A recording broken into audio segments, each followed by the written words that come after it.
fim do mundo, comumente narrado em nossa cultura de reprodução, já rendeu várias histórias, zumbis, solares, de vampiros, de invasão alien e etc. Mas nunca de fato ocorreu algo no nível global, do tipo que afetasse todos os lugares que fosse possível olhar no mundo. Mas como de fato inicia um apocalipse? O que ocorre, no início? Como as pessoas se comportariam? E o mais importante, um apocalipse teria um possível fim? Seja bem-vindo à Reprodução Remanescente, e no vídeo de hoje vamos falar um pouco dos 3 níveis de um apocalipse, como de fato poderia ocorrer e mais algumas curiosidades. Os níveis foram divididos por mim em 3 fases: pré-apocalipse, o apocalipse em si e o pós-apocalipse.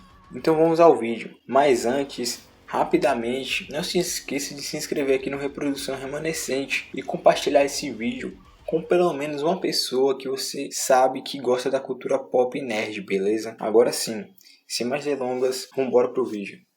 Basicamente, para você que vive em uma caverna, um apocalipse é comumente narrado como uma série de episódios profetizados que culminarão no fim do mundo, ou seja, o fim da vida terrestre como é atualmente conhecida, ou o fim da vida humana. Apocalipse é uma palavra com origem no termo grego apokalipsis, que significa revelação ou ação de descobrir. Em sentido figurado, o apocalipse pode ser um discurso obscuro ou um cataclismo. E no nível 1 temos o pré-apocalipse. Normalmente hoje se tem pouca exploração cultural quando falamos de pré-apocalipse, com as obras focando mais no drama e desenrolar já dentro do acontecimento e não antes, por exemplo.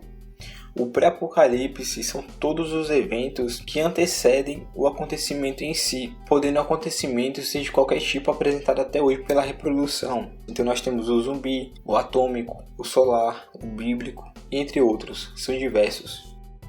No pré-apocalipse, normalmente nós temos os índices dos acontecimentos que estão por vir. Por exemplo, e entre nesse exemplo, Ao voltar de um evento, por volta das 4h30 da tarde, você está andando pela rua e começa a ver pessoas andando de forma esquisita. Então você acha aquilo um pouco estranho e pega um caminho alternativo através de um beco. Anda alguns longos metros e ao sair do beco para outra rua, se depara com um pequeno grupo de pessoas agachadas ao lado de um carro. E ao se aproximar, você observa que aquele grupo de pessoas na verdade está se alimentando, e com uma ferocidade incrível. E aos poucos, quando você vai chegando perto, vê que na verdade eles estão se alimentando de um corpo jazigo no chão. Quando você pensa em tomar alguma atitude ao ver aquela cena bizarra, e eu sugiro que seja no mínimo correr, você ouve uma explosão ao longe. E ao final dessa mesma rua da qual você saiu, vê militares atirando contra algumas pessoas. Todos esses fatos aqui que eu dei exemplo culminarão no início do apocalipse zumbi. Começa então o apocalipse zumbi. Ou outro exemplo, você está dormindo perto da janela do seu quarto e por volta de 5h10 da manhã acorda com o som de uma explosão e algumas luzes ao céu, parecendo incríveis auroras boreais, estando bem visíveis graças à pouca luz ainda presente do dia, Então você acha aquilo meio estranho, mas ao mesmo tempo incrível. Afinal, são auroras boreais que estão aparecendo, cara. Então você tenta pegar seu celular para tirar algumas fotos, pois acha que é um sonho, E ao perceber, vê que o seu celular na verdade não está ligando. E também vê ao longe alguns carros parados e pessoas fora deles tentando consertá-los ou tentando empurrá-los por algum motivo. Você também observa que as luzes dos postes não estão ligados, afinal ainda é madrugada. Sendo que a única luz presente é a das auroras e a do sol, que já está nascendo ao longe. Então você sai da cama e tenta ligar a luz do quarto, mas ela não liga. Tenta ligar as luzes da casa, mas elas não ligam. E quando percebe, nenhum eletrodoméstico ou algo que depende de energia está ligando de fato. Se passa algum tempo até que o sol ganha um pouco mais de força. E ao olhar pela janela de novo, você vê ao longe fumaça e o que parece ser destroços de um avião caído. Mas isso não é a única coisa. Na rua as pessoas estão correndo com alimentos e algumas estão até brigando com armas. Está um caos generalizado, ninguém se comunica. E você não sabe como estão seus parentes, seus amigos, seus conhecidos. Nada, pois você está em casa sem saber o que diabo está havendo. Começou então o apocalipse solar, que seria uma explosão eletromagnética que atingiu a Terra, queimando tudo que é possível de eletrodoméstico, colocando em desordem toda a estrutura magnética da Terra. Neste caso, a humanidade então volta para o século 17, afinal nós não temos tecnologia. Com esses dois exemplos, podemos ver como pode ser o início de um apocalipse.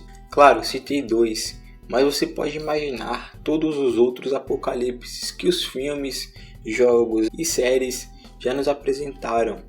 Por exemplo, os de Mad Max, de Matrix, Fallout, T100, Eu Sou a Lenda e muitos outros. As características do pré-apocalipse podem consistir em, basicamente, desinformação e caos. Normalmente, quando imaginamos como poderíamos lidar com o apocalipse, nos vemos enfrentando zumbis e criando uma base extremamente forte. Mas não é bem assim. Talvez estejamos em casa, indo ou vindo para o trabalho, ou até mesmo fazendo o número 2, caso um apocalipse venha a ocorrer. Agora, conseguindo sobreviver à difícil tarefa do caos generalizado, você consegue ir para o próximo nível, o nível 2, ou o apocalipse em si. O apocalipse é o momento em que a poeira baixa, o momento em que o balde de água gelada já nem faz mais efeito, pois você já está molhado e dentro da própria água. É nesse momento onde somente os fortes conseguiram entender que algo de errado está acontecendo, que as fronteiras da liberdade individual, das leis, da ética e moral caíram. É nesse momento que se entende que é cada um por si e que é de extrema importância tomar cuidado com outros humanos. Nessa fase você terá que olhar para o cenário geral e ver como você poderá continuar com os meios que você já adquiriu, nesse caso as suas defesas e as suas armas, E pensar ainda como poderá trazer mais provisões, já que comida e água não chegarão mais de forma fácil dentro do seu refúgio, E aqui temos outro exemplo. Depois de uma semana após o sol desligar por completo a terra e as pessoas estarem enlouquecendo e morrendo nas ruas, os barulhos e o caos parecem ter cessado um pouco. Você então, dentro do seu refúgio, percebe que a água está acabando e comumente precisará pegar mais, pois ao tentar ligar as torneiras da casa, vê que nada sai. Mas, por sorte, você tem conhecimento que em sua região, a mais ou menos 1 quilômetro, existe um rio mais afastado de contatos com as pessoas. Você então pega um martelo, põe uma roupa reforçada, coloca um canivete no bolso, enche a mochila com algumas garrafas e ao sair de casa tranca ela com a corrente e cadeados reforçados. Você de forma rápida traça um itinerário longe das ruas principais e depois de um tempo chega ao rio. Claro, levando um pouco mais de tempo, já que você estava evitando as ruas principais, justamente pela movimentação maior de pessoas. Você então abaixa no rio, enche algumas garrafas e passa um tempo ali até encher todas. Então você decide que vai voltar para casa. Afinal, você já encheu todas as garrafas de água. Mas a partir do momento que você vira de costas, percebe que tem um homem parado com a faca na cintura, olhando fixamente para você.